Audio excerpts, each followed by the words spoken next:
नमस्कार. सखी सह्याद्री या कार्यक्रमात सगळ्यांचं खूप मनापासून स्वागत. एक रसिक आस्वादक म्हणून संगीतकला ही आपल्याला क्षणार्धात आनंदाचं दान देते. क्षणार्धात भावानुभव, तरल आणि उत्कट अशी जाणीव आपल्याला देत असेल तर ती संगीतकला.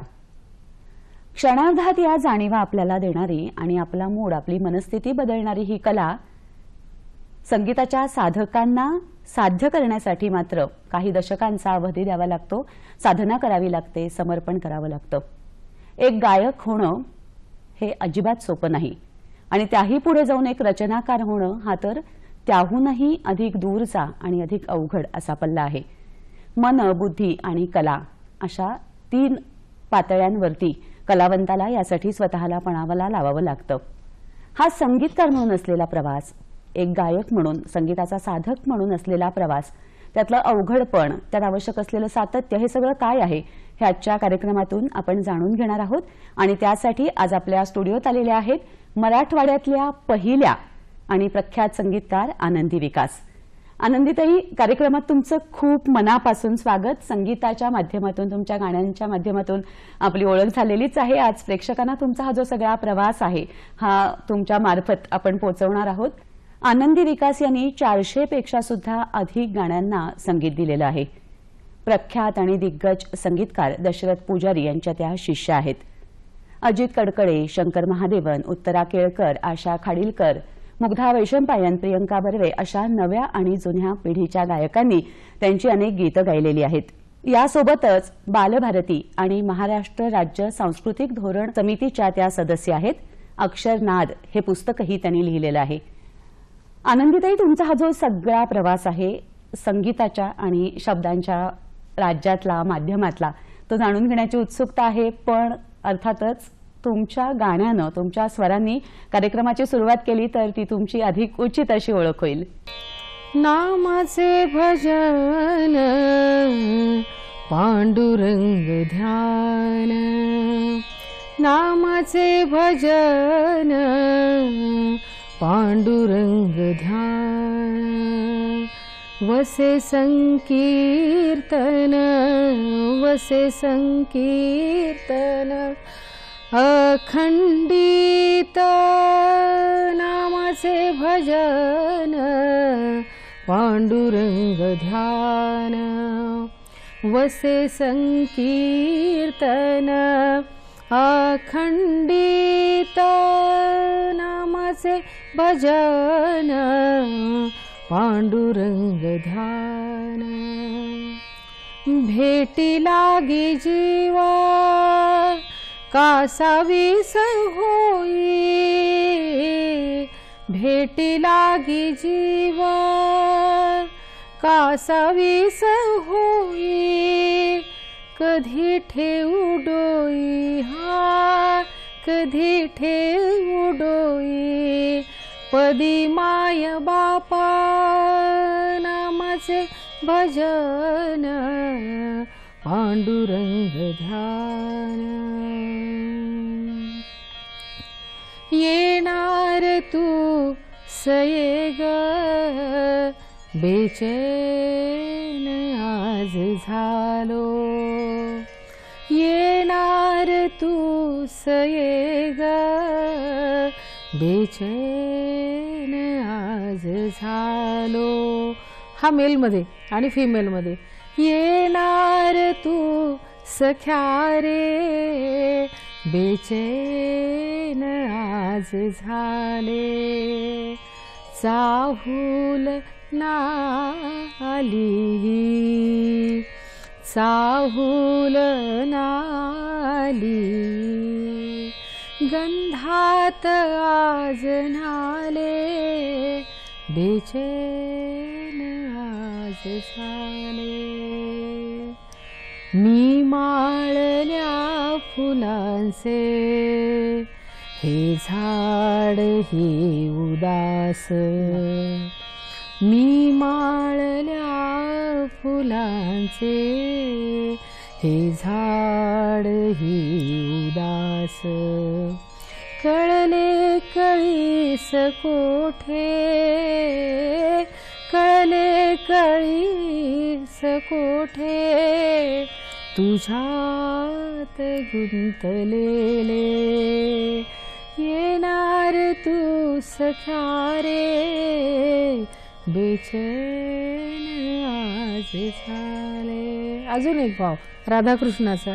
कोणत्या जन्मीचे असे कसे नाते, कोणत्या जन्मीचे असे कसे नाते, नाद विश्व गाते चिरंतन, कोणत्या जन्मीचे असे कसे नाते. एकच राग आणि त्यातून वेगवेगळे भाव आणि वेगवेगळ्या पद्धतीने कसे पोहोचू शकतात हे रसिक प्रेक्षकांनी आता अनुभवलं आहे. आनंदीताई, हा जो एवढा तुमचा प्रवास आहे त्याचं मूळ जर शोधायला गेलं तर एका छोट्याशा खेड्यातला तुमचा जन्म आहे. मराठवाड्यातल्या छोट्या गावात तुमचं बालपण गेलं, तुमचं प्रारंभिक शिक्षण तिथे झालं संगीताचं, किंवा तुमचं शैक्षणिक प्रवास जो म्हणतो, तर मराठवाड्यातलं तुमच्या लहानपणीचं जे वातावरण होतं ते संगीताला पोषक होतं का, किंवा कितपत पोषक आणि पूरक होतं? जसं खेड्यातलं सगळीकडच्या खेड्यातलं जे वातावरण आहे तसंच तेही वातावरण माझ्या वाट्याला होतं. पण म्हणतात ना, आतमध्ये जेव्हा काहीतरी भिजत घातलेलं असतं आणि ते उगवायला जेव्हा पाहत असतं तर ते फक्त शोधत असतं की मला कुठे मिळतं काय. खरं आहे. आणि तसाच काहीसा शोध होता माझा. कारण संगीत हे माझ्या लहानपणापासूनच अर्थात रक्तातच असल्या, आता माझे भाऊ वगैरे सांगतात की माझ्या काकांकडनं वगैरे संगीत तुझ्याकडे आलंय, आणि साहित्य माझ्या वडिलांचं साहित्याचं जे अंग आहे ते माझा भाऊ दासू याच्याकडे आलाय, दासू वैद्य त्याच्याकडे आलाय. आता मोठा भाऊ माझा बोलताना असं कधी आम्ही बोलत बसलो तर तो सांगतो तसा. पण आम्ही काही काकांना वगैरे पाहिलं नाही. तर ह्या सगळ्या गोष्टीत आम्ही मूळचे बासरचे, सरस्वतीचं बासर, तिथले आम्ही रहिवासी. आणि तिथनं मग पण नंतर बाबांच्या नोकरीच्या निमित्ताने मुदखेडला आलो, मराठवाड्यामध्ये. मुदखेडला बाबांची नोकरी, आणि तिथे मग माझा जन्मही मुदखेडचाच. म्हणून माझी मातीशी नाळ जी जुळलेली आहे ती खरी मुदखेडशी आहे. कारण आताही ऍक्च्युअली तिथे जर विचार केला तर एक फुटभर जमीन नाही आमची, किंवा जायला गेलं तर कुठे आपण बॅग ठेवू असं जागा नाहीये, ठिकाण नाहीये. पण सगळं मुदखेड आमचं वाटतं. म्हणजे जसं विश्वाची घरं म्हणतो ना, तर तसं अख्खं मुदखेड हे आमचं माहेर, माझं माहेर आहे असं मला वाटतं. आणि तिथंच माझ्या सुराची सुरुवात तिथे झाली. कारण तिथे काय व्हायचं की हे मसनजोगी दारावर यायचे, जोगवा मागणाऱ्या नवरात्रीमध्ये जोगतीनी दारावर यायच्या. आम्ही रात्री देवीचं मंदिर, खूप कालीची देवीचं मंदिर, खूप चांगलं मोठं मंदिर आहे, तर तिथे गोंधळ व्हायचे. तर हे गोंधळ आम्ही रात्री रात्री बसून ऐकायचो.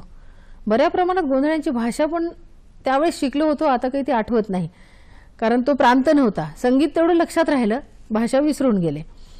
तर ह्या सगळ्या जात्यावरच्या ओव्या ऐकल्या, त्याच्यानंतर पारंपरिक जे जोगवे, भारूड, ह्या सगळी संस्कृती ही मनावर कुठेतरी ताबा घेत होती संगीताच्या माध्यमातलं, आणि हे संगीत मनावर आरूढ होत होतं. आणि त्यातनं मग ह्या सगळ्या गोष्टींमधनच जेव्हा वयवर्ष माझा 8 ते 9 वर्षाचं 10 वर्षाचं असेल, तर त्यावेळेस अण्णासाहेब गुंजकरांनी मराठवाड्यात संगीताची मुहूर्तमेढ रोवली. तर त्यांचे शिष्य कैलासवासी माधवराव कांजाळकर हे माझे पहिले गुरु. तर त्यांनी मुदखेडमध्ये क्लास काढला संगीताचा, आणि त्यांची पहिली विद्यार्थिनी मी.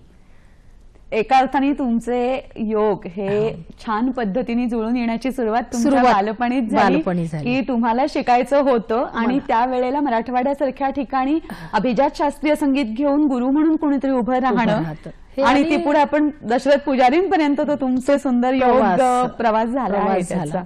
त्याच्यानंतर मग मी तिथनं सुरुवात झाली, आणि मग ती शास्त्रोक्त संगीत अगदी माधवराव कांजळकर सरांचं, आम्ही त्यांना अण्णा म्हणायचो, तर त्यांचा एक दट्टा, आपण जो आता नियम म्हणतो पण त्यावेळी दट्टा असायचा, तो दट्टा होता की सुगम संगीत गायचं नाही.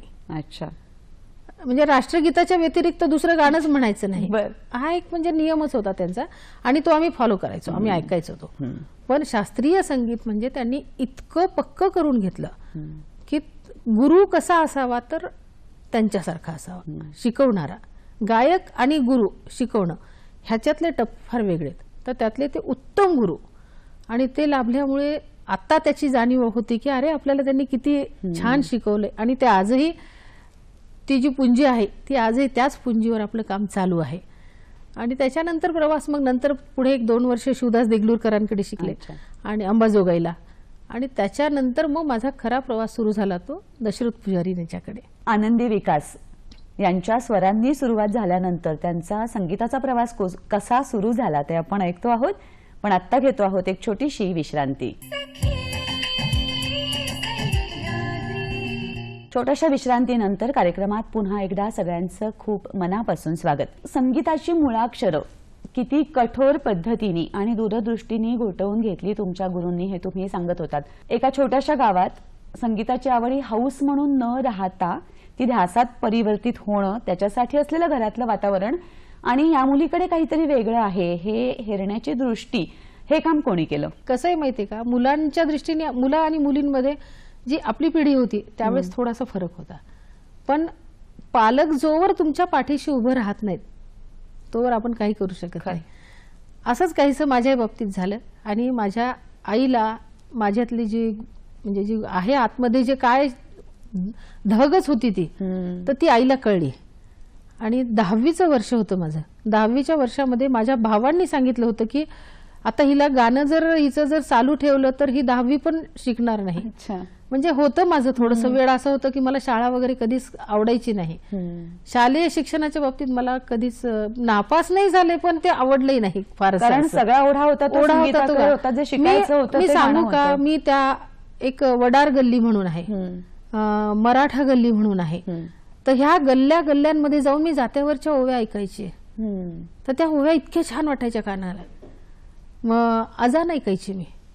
अजानातले कळत नव्हतं तेव्हा सूर काय असतात कळत नव्हतं, पण ती जी सुरावट अशी जी चढत जाते ना, तर ती सुरावट त्यावेळेस कानात घालायची, रुंजी घालायची. त्यावेळेस गोंधळ ऐकायचा. गोंधळ ऐकताना जोगव्याची गाणी किती असायची. जोगवा म्हणतानाचा तो हेल लक्षात यायचा, अरे हे किती छान आहे, भारुड म्हणताना किती छान आहे. मग हा जो बाज आहे हा कुठेतरी हे फिरण्या, आईचं ह्याच्याकडे फार बारीक लक्ष होतं. आणि आई म्हणायची की नाही, हिचं याच्याशिवाय हिचं दुसरं काही दिसत नाहीये. आणि मग ती 10वीच्या वर्षी तिने मला, आता ही गोष्ट मी छान सगळ्यांच्या समोर सांगताना वेगळा आनंद आहे की मला गणिताचं ट्युशन लावलं होतं, शिकवणी. तर तेव्हा 5 रुपये फीस होती त्याची, त्या शिकवणीची. आणि त्यावेळेस आईने सांगितलं की मी आईला म्हणलं जर मला या वर्षी जर माझं गाणं बंद केलं तर मी शाळा पण शिकणार नाही आणि गाणं पण शिकणार नाही. तर आईने काय सांगितलं की तू गणिताच्या ट्युशनला जाऊ नकोस, तेवढ्या वेळात तू गाण्याचा क्लास करून ये, पण हे कुठे म्हणायचं नाही. बर. आणि असं करत मी त्यावेळेस मध्यमा पूर्ण परीक्षा दिली त्यावेळेस.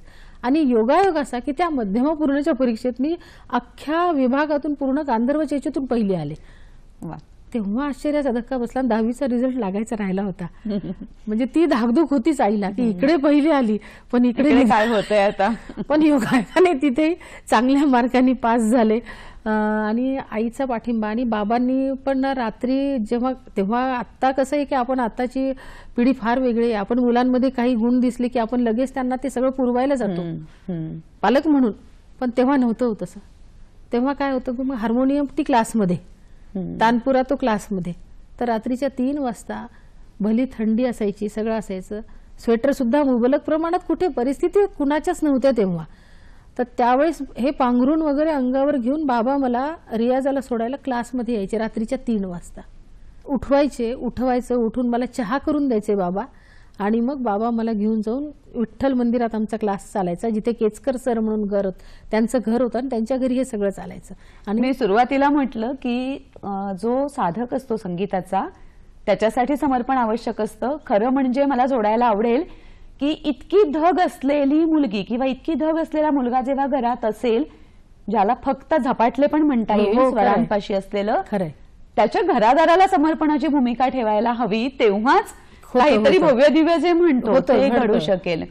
अख्ख्या घरालाच पाहिजे ते. आणि जोवर घरदार तुमच्या पाठीशी असणार नाही ना, तोवर एकटे तुम्ही काही नाही करू शकणार. कारण तुमच्या वडिलांचं खरंच कौतुक आहे की पहाटे 3 वाजता आपल्या मुलीला घेऊन जायचं आहे. ही जाणीव एका छोट्याशा गावात जपणं, याला जास्त महत्व आहे. आणि त्यावेळी असं होतं की मुली रात्री बेरात्री 3 सांजेला सुद्धा मुली बाहेर पडल्या तर लोकांच्या जी कुजबूज असायची ती वेगळी असायची की बाबा हे.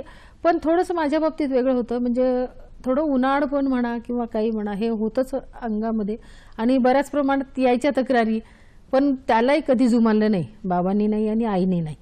जी तक्रारी झाल्या ते पण त्यांचं एक होतं की बाबा ही गाणं शिकायला जाते ना, म्हणजे आणि मी गायची ना, नगरपालिकेचं कुणी मंत्री काय कोणी येणार काय येणार, गावात जो काही कार्यक्रम असेल तिथे स्वागत गीत आहे, पसायदान आहे, देशभक्तीपर गीत आहेत, ह्या सगळ्या गोष्टी माझ्या व्हायच्या ना, आणि हे दिसायचं सगळ्यांना हे किती प्रमाण आहे आतमध्ये. ते मला याच्या पुढे विचारायचं आहे की हे परीक्षा पद्धतीचं गाणं झालं, पण तुमच्यामध्ये जी धग होती ती धग शमवली जाण्यासाठी परीक्षेच्या पल्ल्याडचं जे गाणं असतं, जे अफाट असं विश्व आहे गाण्याचं, त्याच्यासाठी तुम्ही काय केलं?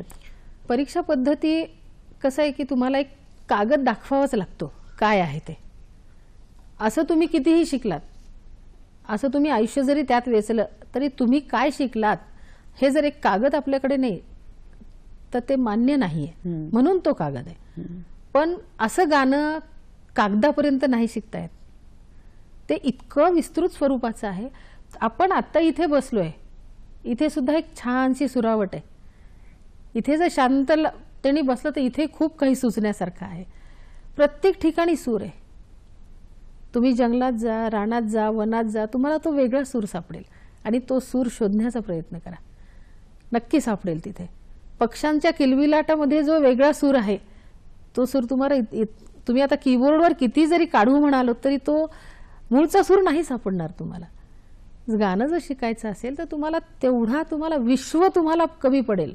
म्हणजे एका क्षणानंतर आजूबाजूला दिसणाऱ्या सगळ्या निसर्गापासून लोकांनी करून ठेवलेलं काम सतत ऐकत राहणं, स्वतःमध्ये उतरवून घेत राहणं. एक नियम आहे गाण्याचा, 100% जो म्हणतो ना आपण, तर त्यात 75% ऐकणं आहे, 20% रियाज आहे आणि 5% सादरीकरण आहे. मग 75% म्हणजे 75% ऐकण्यासाठी आपल्याला किती काय काय करावं लागेल. आणि शिकणं हे तुम्हाला अनुभवातून सुद्धा खूप जास्त आहे. त्याच्यामुळे तुम्ही शिकत राहा. आताही अजूनही मी शिकतेच आहे. आपण जसं तुम्ही हा सगळा आता प्रवास म्हणता आहात की वडील तुम्हाला पहाटे सुद्धा तुमच्या गुरुंकडे घेऊन जात होते गाणं शिकायला, पण सेम टाइम तुम्ही 10वीचं जसं सांगितलं की आयुष्यात एक टप्पा असा येतो की मी फक्त कला साधक राहणार आहे की मी नोकरी व्यवसाय या दोन्हीची सांगड घालून पुढे जाणार आहे. तर हा निर्णय घेण्याची वेळ आल्यानंतर नेमका कुठला निर्णय आणि कसा घेतला? फार गंमत आहे. 10वी नंतर आईनी, माझ्या आईच्या डोक्यात एक फार होतं की ह्या तेव्हा मुली असं वगैरे नाही, पोरी म्हणायचे, बरं ह्या पोरीचं काही खरं नाहीये, हिला निदान डीएड तरी करू, अच्छा म्हणजे पायावर उभी राहील आणि मग गाणं करेल, काय करेल ते करेल, एक नोकरी तरी हिच्या हात अशी पाहिजे. म्हणून माझ्या आईनी माझा डीएडचा फॉर्म भरला. एकाच्याकडून माझी सही माझ्या आईने करवून घेतली.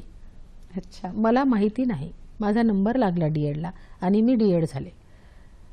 हे आता जी मी नोकरी करतेय ही नोकरी म्हणजे केवळ माझ्या आईचे उपकार आहेत, नाहीतर मी खरंच नोकरी केली नसती. डीएड झाले, लगेच नोकरी लागली. पण गंमत अशी आहे की नोकरी लागली तर कधी कधी म्हणतो ना आपण, ज्या ज्या गोष्टी होत जातात तर त्याच्यातनं खूप चांगलं काहीतरी पुढे असतं. तर तसंच माझ्या बाबतीत होत गेलं. शासकीय सेवेमध्ये संगीतासाठी मला भरपूर वाव मिळाला, कारण नोकरी लागली आणि साक्षरता अभियान आलं. अच्छा, साक्षरता अभियानामधलं संगीताचं नांदेड जिल्ह्याचं विभाग प्रमुख म्हणून मी होते. अगदी नोकरी जुलैमध्ये लागली आणि मी 8 दिवसानंतर संगीत विभाग प्रमुख झाले, 8च दिवसात. मग ही कला पथकं, मग त्यातली मग नाट्य, मग त्यात नाट्याचं लागणारं संगीत, ह्या सगळ्या गोष्टी मी करायला लागले. मग यातनं तो आनंद जो आहे तुम्हाला नोकरीतनं सुद्धा हा संगीताचा आनंद खूप मिळाला. आणि मग जिल्हा परिषद असो किंवा आता जिल्हाधिकारी कार्यालय असो, आता महाराष्ट्र शासन असो, जे काही असेल, तर इथनं मला संगीतासाठी खूप मोठे रस्ते मिळत गेले की या रस्त्यांवरून मी चालतच नाही, धावतच सुटले. कारण या रस्त्यांवरच मला सापडलं, CCRT कडनं मला लावणी कॉन्फरन्ससाठी जायला मिळालं मला. त्याच्यानंतर सिक्कीमला गेले मी, गंगटोकला गेले, दिल्लीला गेले मी, ह्या केवळ संगीतासाठी. आणि हे सगळं शासनामार्फत होत होतं.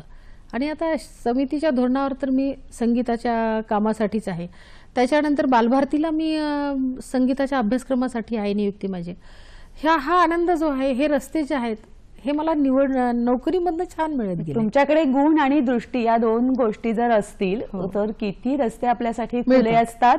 स्वतःचा आनंद आणि समाजाला काहीतरी देणं या दोनही गोष्टी जी सांगड घालत हातात हात घालून पुढे जाता येतं. आनंदीताई, तुमच्या कंठात संगीत होतं, अभिजात संगीत हा तुमच्यासाठी सहज साध्य झालेला विषय होता.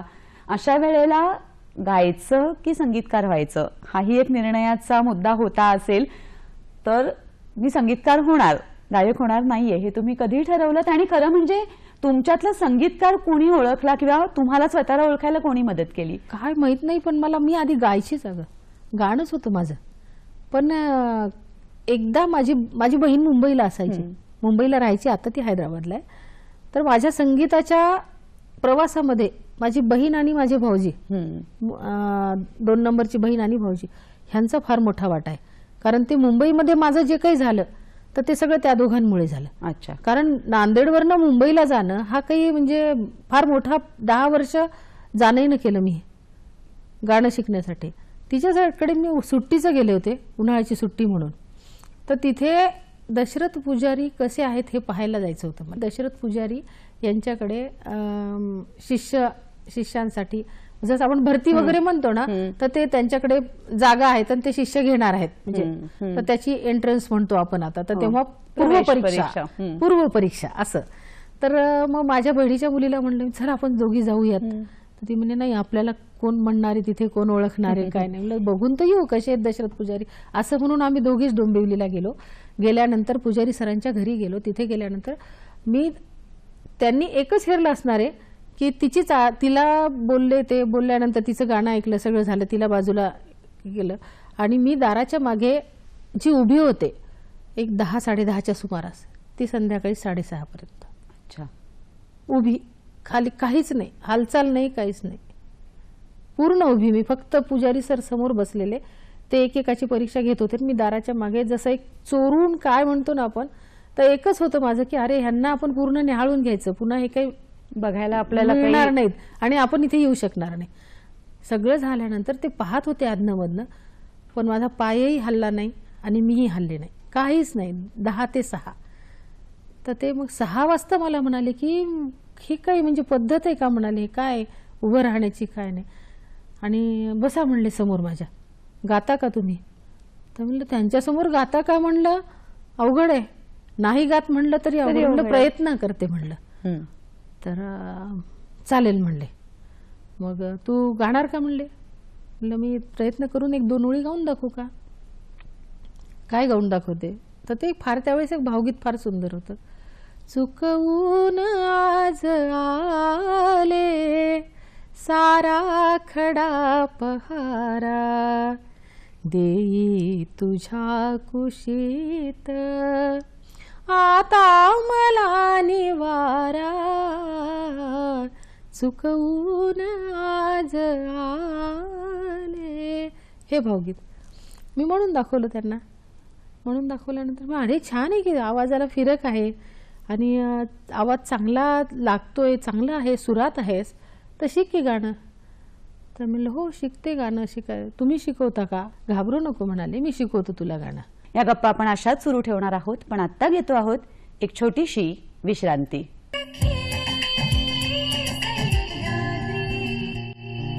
अशा विश्रांतीनंतर सखी सह्याद्री कार्यक्रमात पुन्हा एकदा सगळ्यांचं खूप मनापासून स्वागत. संगीतकार आनंदी विकास यांच्याशी आपण गप्पा मारतो आहोत आणि दशरथ पुजारींकडे घडलेला किस्सा आपण ऐकतो आहोत. आनंदीताई, दशरथ पुजारी यांच्याकडे तुम्ही बघत होतात आणि तुम्ही आज जाऊन त्यांच्यासमोर बसून गाणं गाऊन दाखवलं, त्याविषयी सांगत होतात. पुढे काय घडलं? गाणं ऐकलं त्यांनी आणि गाणं ऐकून सांगितलं की ये तू शिकण्यासाठी माझ्याकडे. आणि मी त्यावेळेस हो म्हणाले आणि बाहेर येऊन फोन केला मिस्टरांना की असं असं म्हणाले. तर ते म्हणाले हो हो म्हण, एवढा मोठा माणूस म्हणतोय की तुला शिकवायला तयार आहेत तर हो म्हण. आणि तिथनं मग त्यावेळेस विचार नाही आला नांदेड मुंबई आपण काय करायचं. हा, कारण हा प्रश्न लगेच आलाच की नांदेड आणि मुंबई हे जर शिकायला जायचं असेल तर काय करायचं आपण. मलाही आला नाही, माझ्या मिस्टरांनाही हा प्रश्न मनात आला नाही. आणि तत्काळ आम्ही हो म्हणून सांगितलं. आणि मी जेव्हा नांदेडला गेल्यानंतर विचार केला तर ते मिस्टरांनी मला सांगितलं की काही हरकत नाही, तुला संधी मिळतेय, तू करते. शनिवार रविवार जाऊन तू तिथे दर आठवड्याला जायचं, वेळ मिळेल, सुट्टी मिळेल तेव्हा जायचं आणि त्यांच्याकडे शिक्षणाचा भाग हा पूर्ण करायचा. आणि मी सलग हे 10 वर्ष केलं. आणि गंमत म्हणजे मग त्यातच माझ्या ह्या जाण्यानंतर इत्सर गंडाबंधन केलं आणि नंतर गुरु शिष्याचं नातं सुरू झालं आमचं. आणि नंतर पुजारी सर माझ्या घरी येऊन सुद्धा नांदेडला राहिले. हाही प्रसंग खूप म्हणजे माझ्यासाठी खूप मोठा आहे, भाग्ययोग आहे. आणि मग अण्णांनी सांगितलं की तुझ्यामध्ये मला त्यांची जी गाणी तयार करताना वगैरे मी पाहायची, तर मला ते खूप आवडायचं. मग मी पण घरी करू लागले तसं काम, बारीक बारीक काम करायचं आणि त्यांना म्हणायचं हे मी केलंय, तुम्ही बघता का, असं दाखवत तर ते म्हणाले की गाणी गायला खूप मिळतील तुला, पण संगीतकार होणं अवघड आहे आणि तुझ्यात आहे तो, तर तू हे काम सुरू कर. गाणं गाण्यापेक्षा तुमच्यातला संगीतकार त्यांनी दाखवला मला आणि त्यांनी आदेशच दिला मला की तू हेच काम कर. अच्छा, या वाटेवर तुझं काम एक दिवस फार मोठ्या पातळीवर जाणार आहे. हा आशीर्वाद तेव्हा त्यांनी दिला होता. तो आज मला वाटतो की अरे आज आहे तो आहे पाठीशी, म्हणून आपण करू शकतोय सगळं. अशा पद्धतीने गुरूंचे शब्द शिरोधार्य जेव्हा आपण घेतो तेव्हा निर्णय किती सोपे होतात. गायचं आहे की संगीत द्यायचं आहे. तिथनं सुरू झाला संगीतकाराचा प्रवास. आनंदीताई, जरी तुमच्या जोडीदाराने म्हटलं की तू नांदेड आणि मुंबई प्रवास कर, तरी एका बाजूने तुमची नोकरी होती, तोपर्यंत तुमचा संसार सुरू झालेला होता. मला वाटतं सांसारिक जबाबदाऱ्याही तुमच्याकडे खूप मोठ्या आहेत. शहरातल्या 2 खोलीतल्या 4 खोल्यातल्या संसारासारखा तुमचा संसार नाहीये. तर एक स्त्री म्हणून मला जाणून घेण्याची उत्सुकता आहे किंवा आपल्या सगळ्या सख्यांसाठी की हा तोल तुम्ही कसा काय साधलात या सगळ्या मनात गोष्टींचा? असेल ना तर सगळ्या गोष्टी होतात. फक्त कारण शोधणं नको की मला आता माझ्याकडे हे काम आहे, आता हे मी कसं करू. हा ज्यावेळेस तुमच्या मनात प्रश्न येतो ना, तर तेव्हा तिथे तुम्ही थांबता. तर हे थांबणं जर तुम्हाला टाळायचं असेल तर तुम्ही सातत्याने कार्यरत राहा. तुम्ही सातत्याने जर कार्यरत राहत असाल तर तुम्हाला नक्की एक ना एक दिवस तुम्हाला रस्ता तुमचा सापडतो. घरात माझ्या जबाबदारी शेतीवाडी, गडी माणसं, मोठी माणसं, सासू सासरे, येणार जाणार, असं प्रचंड देशमुखी थाटातलं माझं घर. आणि त्याच थाटात आजही तोच डामडौल सगळा तसाच आहे. तर एवढं सगळं सांभाळताना मला अडचणी मला नाहीच जाणवल्या. मुळात मी अडचण हा शब्द माझ्या शब्दकोशात ठेवलाच नाही. 24 तासातली 6 तास झोप घ्यायची आणि बाकीचे 18 तास काम कसं करायचं एवढाच ध्यास मनात ठेवायचा. काम सगळं घरातल्या जबाबदाऱ्या पार पाडल्या की पुन्हा आपल्या कामाशी तयार राहायचं. ह्या 2च गोष्टी होत्या माझ्याकडे. त्रिकोण, संसार, संगीत आणि नोकरी. ह्या त्रिकोणाभोवती मी फिरायचे. आणि हे प्रत्येक स्त्रीने जर अशा गोष्टी जर आपण आखून घेतल्या तर कुणालाही कुठली गोष्ट करण्यासाठी जड जाणार नाही. संगीतकार आणि गायक या दोहोंमध्ये जो काही फरक असतो तर तो फरक काय आहे? आणि त्याला जोडून मला हेही विचारायचं आहे की जसं एखादा डॉक्टर असतो तो आपल्या शरीरातला कणकण ओळखत असतो आणि तो डॉक्टर होण्याच्या आधी तो कणकण जाणून घ्यावा याचं झपाटले पण असतं. बरोबर. तसं ज्याला संगीतकार व्हायचं आहे किंवा जो संगीतकार आहे त्याला कुठल्याही गाण्यातलं म्हणजे स्वतःच्याच नाही भोवताल्यातल्या कुठल्याही संगीतातलं व्यक्त आणि अव्यक्त कवितेचा डॉक्टरच काय दिसतं? कवितेचा डॉक्टरच होतो तो. संगीतकार, आता याची एक छानशी व्याख्या आहे. कविता ही कवीची मुलगी असते, संगीतकाराची सून असते. अच्छा. आणि गायिका हे त्याचे सारथ्य करत असतात, म्हणजे त्यांचे भावी सारथी ते. जसं आपण पती पत्नी म्हणतो तसा तो प्रकार. कारण कवी जन्म देतो कवितेला, लिहून मोकळा होतो. संगीतकार त्याला सजवतो. सासरची मंडळी सजवतात दागदागिने सोनं वाणं घालून, सुनेला जसं सजवतात आणि ती आपल्या मुलाच्या ताब्यात देऊन टाकतात तिला. आणि मुलगा तो घेऊन तिला पुढे तिच्या त्या संसाराच्या प्रवासाला तो पुढे लागतो. खरं एक गाणं होण्यामागे एवढ्या लोकांचे हात असतात. एकट्या संगीतकाराचं गाणं नाही, एकट्या गीतकाराचं नाही, एकट्या संगीत संयोजकाचं नाही, एकट्या गायकाचं गाणं नाही. पण गाणं समोर येतो ते गायकांच्या नावाने. संगीतकार गीतकाराला आत्ताशा कुठे दिवस असे की त्यांची नावं समोर येऊ लागलीत. पण आत्ताही बऱ्या प्रमाणात आपण म्हणतो ना, मोहम्मद रफीचं गाणं, लता मंगेशकरचं गाणं लिहिलंय कोणी, हे मागची जी बाजू आहे ही मागची बाजू आता येते प्रकाशामध्ये. तर ह्या सगळ्या ह्याच्यामध्ये कविता आणि संगीत, गायकातला एक महत्वाचा मुद्दा म्हणजे संगीतकारांनी जे संगीत देऊन जे छान रांगोळी घालून ठेवली आहे ना, संगीत देऊन, तर ते रंग भरतात गायक लोक फार सुंदर. मी जे आता तुम्हाला गाऊन दाखवलंय, हे गाऊन दाखवले तर हे माझ्यापेक्षा ज्या गायकांनी गायले ते ऐकायला फार सुरेल छान वाटतं. कारण त्यांना रंग भरण्याची जी टेक्निक असते ती त्यांना गायकांना असते ती चांगली. आणि म्हणून कधी संगीतकार, माझं मत आहे की आपण आपलंच गाणं गाण्याचा अट्टहास नको करून काम करून घ्या. संगीतकारामधला गायकातला हाच फरक आहे की मी रांगोळी घालणार आहे, रंग तुम्ही भरा त्यात. आता जसं तुम्ही म्हणालात की एक उत्तम कविता गाणं होण्यासाठी आपल्याकडे यावी लागते, तर ती कविता कशी असायला हवी आणि त्या कवितेचं गाणं करताना संगीतकार म्हणून तुम्हाला त्यातला कुठला गुण, कुठली गोष्ट महत्वाची वाटते हे एखाद्या उदाहरणासहित सांगाल? शब्द मुळात ना, शब्द जर ताकदीचे असतील तर म्हणजे मग पुढे काहीच नाही, पुढे सगळा रस्ता सुकर होत जातो. पण शब्द बरेच काय, आता आपण हल्ली नाव कुणाला काही हे करायचं नाहीये, पण कविता मुळात ताकदीची हवी. रला यमकातला रला र जुळतंय, टला ट जुळतंय म्हणून जर कविता आली तर त्या पुढे संगीताला सुद्धा तुम्ही त्याच पद्धतीने संगीत दिलं जातं, त्याच पद्धतीचे. मग ती फार प्रचारात येत नाहीत किंवा फार वाजली जात नाहीत ती, किंवा चिरकाल टिकणारी गाणी होत नाहीत. गाणी चिरकाल आजही मधुमागसी माझ्या सख्या परी गाणं ऐकतो, कळा ज्या लागल्या जीवा ऐकतो. का ऐकतो आपण? किती काळ लोटला ह्या गाण्याचा. देव माझा विठू सावळा, केशवा माधवानी तर इतिहास रचला, ही गाणी आजही आपण ऐकतो. त्याच्या मागचं कविता सुंदर, कवितेला दिलेलं संगीत सुंदर. जर हे सगळं तिन्ही ताकदीचं एकत्र आलं तर ह्यांची जी घट्ट हा मेळ जो बसतो तो चिरकाल टिकणारा मेळ असतो. म्हणून सारच कविता सुंदर असेल तर पुढे सारच सुंदर. याचं उदाहरण तुम्हाला द्यायचं असेल तर तुम्हाला मी आता 2-3 दिले, पण माझ्याही रचनांमध्ये देवा तुझी आठवण वाट चालून थकता, संकट हे कोसळता, कळ सोसता सोसता, देवा तुझी आठवण वाट चालून थकता. शब्द ताकदीचे आले की संगीत. आणि उत्तराताईंनी इतकं छान गाऊन ठेवलंय हे. महालक्ष्मी आयरणी एक कविता अशी होती माझ्याकडे आलेली, पाऊस झिरपतो फांदी फांदी पानं पानं. आता ही कविता आहे. पाऊस झिरपतो फांदी फांदी पान पान, मोतियांचे अब्दरान, पाऊस झिरपतो फांदी फांदी पान पान. आता ही कविता आहे. पाऊस झिरपतो फांदी फांदी फांदी पान पान, मोतियांचे. पत्की काकांनी इतकी सुंदर मला ह्याच्यावर प्रतिक्रिया दिली, अशोक पत्की काका. ते म्हणाले की अगं हात घातला त्या गाण्याचं तू सोनच करतेस. काय आहे मला. आणि त्यामुळे तुझी माझी मेलोडी आणि तुझी मेलोडी गाण्यातली, यामुळे आपल्या दोघांची घट्ट मैत्री. हो हो. अशोक पत्की काकांची शाबासकी जी मला मिळालेली आहे ती म्हणजे मला एक मोठा मिळालेला पुरस्कार वाटतो. खरोखर एवढी मोठी शाबासकी, एवढी मोठी दाद ज्या आनंदीताईंना मिळाली, त्यांच्या पुढच्या प्रवासाविषयी आपल्या मनात उत्कंठा नक्कीच आहे. पण आता वेळ झाली आहे एका छोट्याशा विश्रांतीची. छोट्याशा विश्रांतीनंतर कार्यक्रमात पुन्हा एकदा सगळ्यांचं खूप मनापासून स्वागत.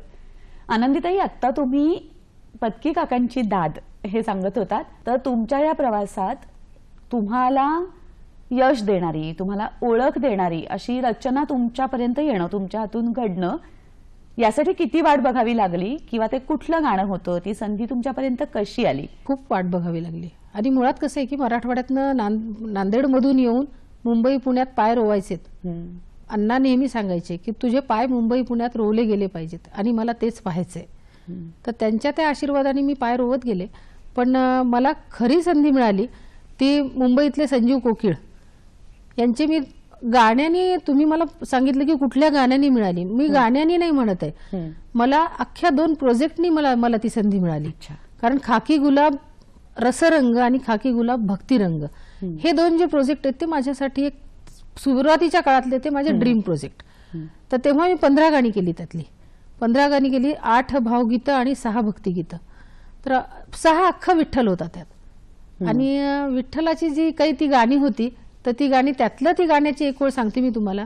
कधी रे पाहसी वळूनी सांग मला चक्रपाणी, काय नवल झाले देवा कधी येई तुझला ध्यानी, विठ्ठला रखुमाईची विनवणी. पांडुरंगावर गाणी भरपूर आहेत, पण रखुमाईसाठी केलेलं हे गाणं होतं आणि हे गाणं माझं फार आवडीचं आहे त्या माझ्या विठ्ठलाच्या प्रोजेक्टचं. आणि त्या 2 प्रोजेक्टमुळं मी जी काही समोर आले ते त्याच्यानंतर सातत्याने येतच राहिले. आता जसं तुम्ही म्हणालात की खूप वाट पाहिल्यानंतर 2 चांगले प्रोजेक्ट तुमच्याकडे आले, किंवा आपण नवं कोणी जेव्हा या क्षेत्रात येणार असेल तेव्हा एखादी अशी संधी असते की हा आता मला ही सिद्ध करण्याची संधी आहे, तर ती वेळ जशी आनंदाची असते तशी खूप दडपणाची पण असते.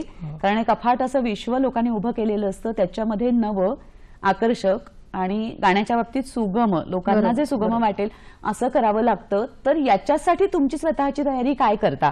म्हणजे नवेपणा तर हवा आहे, विचारातलं अखंड पण ठेवायचं आहे आणि एक सांगीतिक चिंतन हवं आहे, तर ते कसं करता? सातत्याने चिंतन करत राहणे, सातत्याने त्याच विचारात राहणे आणि सातत्याने काम करत राहणे. एवढं जर तुम्ही करत राहिलात तर ह्या सगळ्या गोष्टी त्याच्या सिद्ध व्हायला शिकलात तर प्रसिद्ध आपोआप व्हाल. वा. आपण स्वतःला सिद्ध करत राहिलं पाहिजे. आपल्या कामाचं परीक्षण आपणच केलं पाहिजे आणि आपणच पुढे चालत राहिलं पाहिजे. ह्या जर गोष्टी करत गेलो तर ते आपोआप होत जातात. ह्या गोष्टी पुढे वेगळं असं काही करायची गरज नाही. याच्यासाठी नाही माझा आत्ता हे वेगळं आहे असं करायची काही गरज नाही. तुम्ही सिद्ध व्हा, स्वतःला सिद्ध करा. या सगळ्या प्रवासात तुम्हाला सिद्ध होण्याची, कष्ट करण्याची, साधना करण्याची जी तयारी होती त्याला अनेक नामवंत गायकांनी पण साथ दिली, यश दिलं असं म्हणू.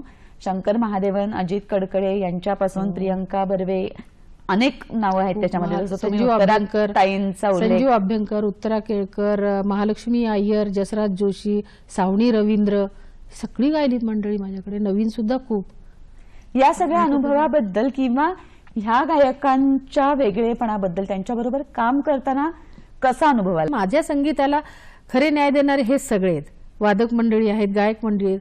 नुसतं मी संगीत देऊन काय फायदा आहे? ह्या सगळ्यांनी ते सजवलंय, ह्या सगळ्यांनी ते गाऊन मोठं करून ठेवलंय म्हणून काम आहे ते. खरं आहे, माणूस म्हणून आणि संगीतकार म्हणून दोन्ही खूप मोठी माणसं, समृद्ध होण्याचा खूप मोठी अनुभव आहे. माणसं. 3000 विद्यार्थी ते 25,000 विद्यार्थी असे विद्यार्थी घेऊन तुम्ही समूहगान सादर केलं आणि 25,000 विद्यार्थ्यांना घेऊन समूहगान सादर करणं हे एका अर्थाने रेकॉर्ड आहे. तर मुळात संकल्पना, तयारी, त्याचं सगळं 6 महिने सादरीकरण, 6 महिन्याची तयारी होती. श्रीकर परदेशी तत्कालीन आमचे कलेक्टर होते तेव्हा, श्रावण हार्डीकर सीओ होते आणि संदीप कर्णिक SP होते आणि चौथी मी. असा आमचा हा मेळ होता. म्हणजे शासनाचा प्रोजेक्ट होता हा आणि तो नांदेडमध्ये होणार होता. आणि मी एका माहित नाही मीटिंगमध्ये पहिल्या याच्यात म्हणलं हो आपण करूयात. आणि तो फक्त मला कलेक्टर साहेब म्हणाले की हे चांगलं झालं तर ठीक आहे, नाही तर आपण सगळेच घरी. केवढं मोठं शिवधनुष्य या एका शब्दात. पण ते मला पेलूयात की काय तुम्ही असल्यावर सगळं. आणि खरंच आहे, सगळ्यांनी एवढी अख्खं तहसील, अख्खं कलेक्टर ऑफिस सोबत, अख्खं जिल्हा परिषद सोबत, आणि मी 25,000 विद्यार्थ्यांना मी शिकवतीये. 25,000 विद्यार्थ्यांना 6 गाणी मी त्यांच्याकडनं करून घेतली आणि तो न भूतो न भविष्यती असा तो कार्यक्रम इतका सुंदर पार पडला 40 मिनिटाचा की त्याची खूप मोठी नोंद झाली. 3 महाराष्ट्र गीतं होती, एक खरा तो एकची धर्म आणि एक तुकडोजी महाराजांची प्रार्थना, अशी 5 गाणी होती. या सगळ्या प्रवासात ऋतू वेल्हाळ हा सुद्धा तुमचा एक जो सादरीकरण होतं, एक जो प्रकल्प होता तो गाणी ऋतू वेल्हाळ, त्याविषयी पण एक गाणी ऋतू वेल्हाळ म्हणजे माझ्याच कविता संगीतबद्ध. आणि मी जे काही गाण्यांचे कार्यक्रम सुद्धा मी केले ना ते मी माझ्या संगीतबद्ध केलेल्या गाण्यांचेच केले. म्हणजे जुनी रेकॉर्डेड गाणी घेऊन मी गाणी फार मोजके कार्यक्रम, बोटावर मोजण्याएवढे ते कार्यक्रम केले, पण बाकी जेवढे काही कार्यक्रम केले ते माझ्या नवीन गाणी ऋतू वेल्हाळ, द्विधा राधा. कारण त्या ऋतू वेल्हाळ मध्ये मला वाटतं चित्र, वेगवेगळ्या चित्र, नृत्य आणि कवितेची संहिता, संगीत आणि गाणं असं हे 4 कला एकाच व्यासपीठावर. आणि अखिल भारतीयची सगळी व्यासपीठं या कार्यक्रमांनी पार केलीत. अखिल भारतीय साहित्य संमेलन, अखिल भारतीय संगीत संमेलन, अखिल भारतीय बालकुमार साहित्य संमेलन, नाट्य संमेलन, अखिल भारतीय महाराष्ट्र शासनाचा साहित्य संस्कृतीचा जो पुरस्कार दिला जातो वाङ्मयीन पुरस्कार, त्यात पण हा कार्यक्रम झाला. सगळीकडे जेवढी काही मोठी स्टेज आहेत, व्यासपीठ आहेत, त्या सगळ्या व्यासपीठावर आपण जर एक दर्जेदार कार्यक्रमाची रचना करू शकलो तर त्याचा किती पातळ्यांवरती कशा पद्धतीने स्वीकार होऊ शकतो आणि दाद मिळते. नोंद होते, नक्कीच नोंद होते. तशीच नोंद ह्या कार्यक्रमाची झाली. द्विधा राधाचा सुद्धा, द्विधा राधामध्ये राधा आणि कृष्ण ह्यांच्या कवितांचा मिळून मी कार्यक्रम केला. पुशीर रेगेची त्रिधा राधा. हो. आणि मग आम्हाला हे दोनच गोष्टी आहेत, राधा आणि कृष्ण, म्हणून आम्ही त्याचं नाव द्विधा राधा ठेवलं. तुम्ही आता एका नवीन सिनेमासाठी सुद्धा संगीत केलं आहे, तर त्याविषयी पण ऐकायला आवडेल. Diary of Vinayak Pandit. त्यातलं एक गाणं केलंय मी, दाटला उमाळा. शंकरजी गायलेत ते गाणं ऐकूया. हो. दाटला उमाळा साठला जिव्हाळा, मरणाचा सोहळा झाला अजरामर,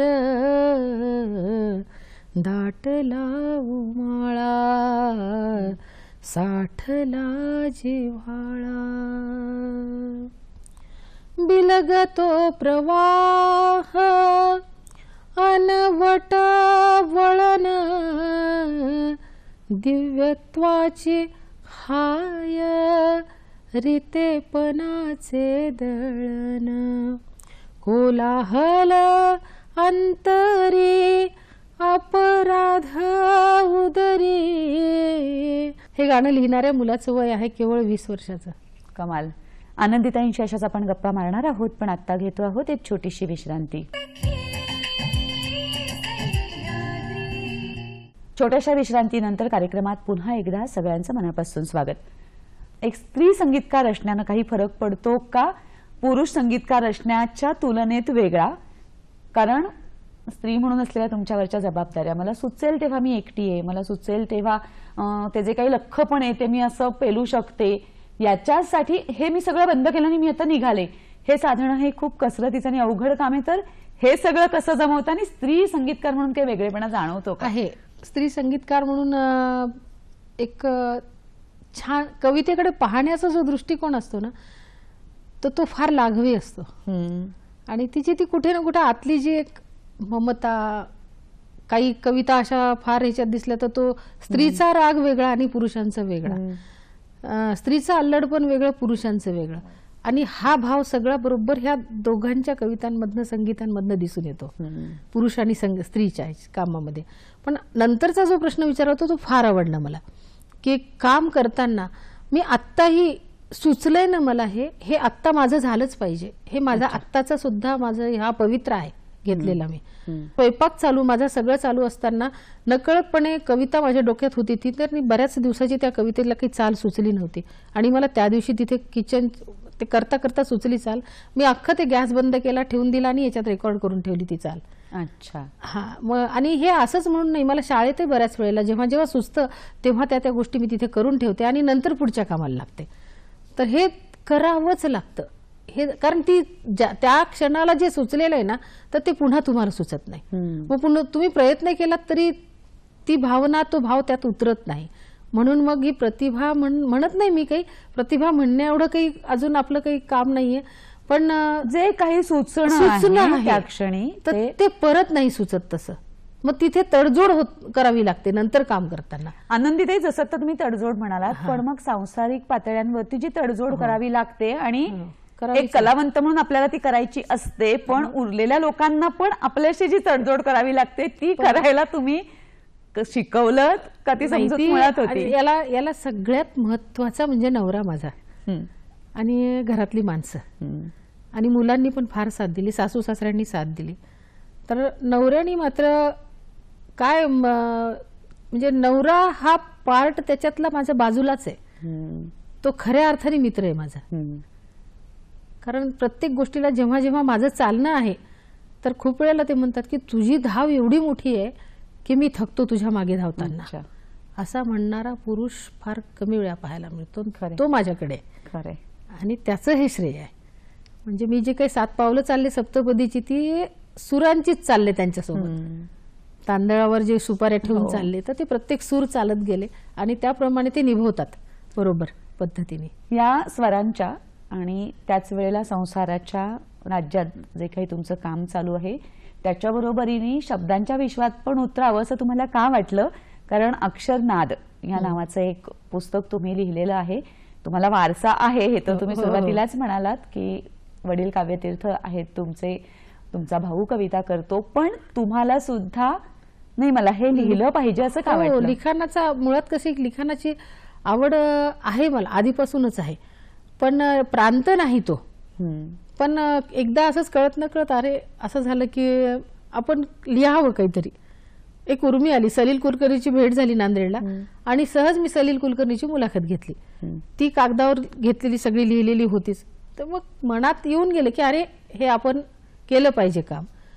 आणि मला खरंच आहे, मी ज्या ज्या व्यक्तींना समोर धरलं तर त्या त्या व्यक्ती माझ्या समोर सगळ्या मिळत राहिल्या मला.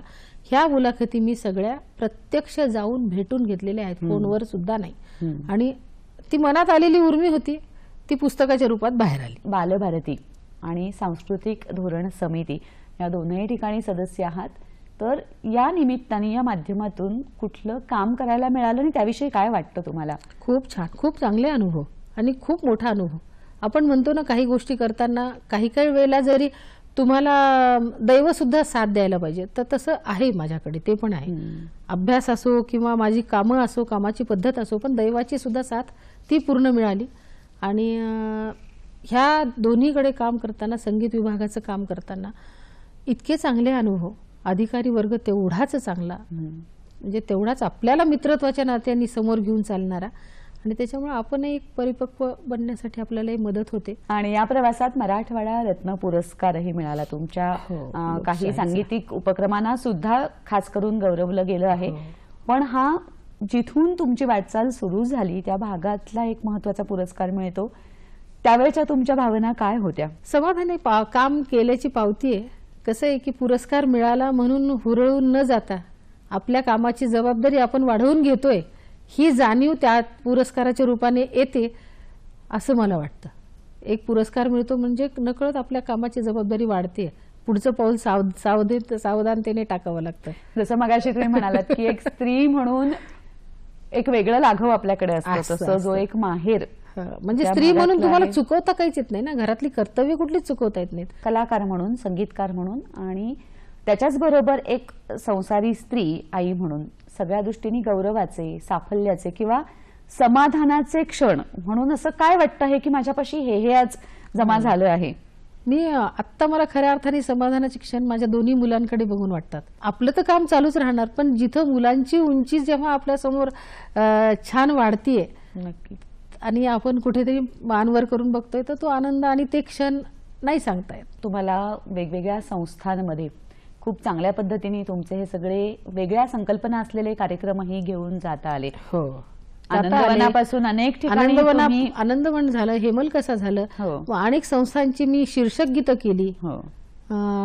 हॉटेल संगीत महोत्सवाचं मी शीर्षक गीत केलं, अंबाजोगाईच्या योगेश्वरी संस्थेचं केलं, गुरुकुल पब्लिक स्कूलचं केलं. अनेक अशा शीर्षक गीतांची सुद्धा उत्तम मालिका तयार झाली. या सगळ्या वाटचालीनंतर आपल्या ज्या सख्या आपला कार्यक्रम पाहत आहेत त्यांना एक कलाकार म्हणून आणि त्याच वेळेला एक स्त्री म्हणून कोणता संदेश द्याल? एक छानसा सल्ला सुचवू शकतो आपण की तुम्ही सातत्याने ध्येय वेडे व्हा. ध्येय जर उराशी बाळगून ठेवलेत ना, तर तिथे स्त्री पुरुष काहीही राहत नाही. जेव्हा तुमच्या नजरेसमोर जर ध्येय दिसत असेल आणि तो निशाणा जर तुम्हाला साधायचा आहे, तर रस्त्यातले अडथळे आपोआप दूर होतात आणि ते दूर करायला शिका. तुम्ही ध्येयाकडे आपोआप जाल. खूप महत्वाचा मुद्दा तुम्ही आता अधोरेखित केलात की तुम्ही ध्येयाने झपाटलेले असाल तर स्त्री पुरुषाभेद आपोआप गळून पडतो, तुमच्याच ताकदीमुळे गळून पडतो. आनंदीताई, आज तुम्ही दूरदर्शनच्या स्टुडिओत आलात, तुमचा सगळा प्रवास सांगितलात, तुमच्या अनेक रचना ऐकवल्यात, यासाठी खूप मनापासून आभार. नमस्कार. नमस्कार.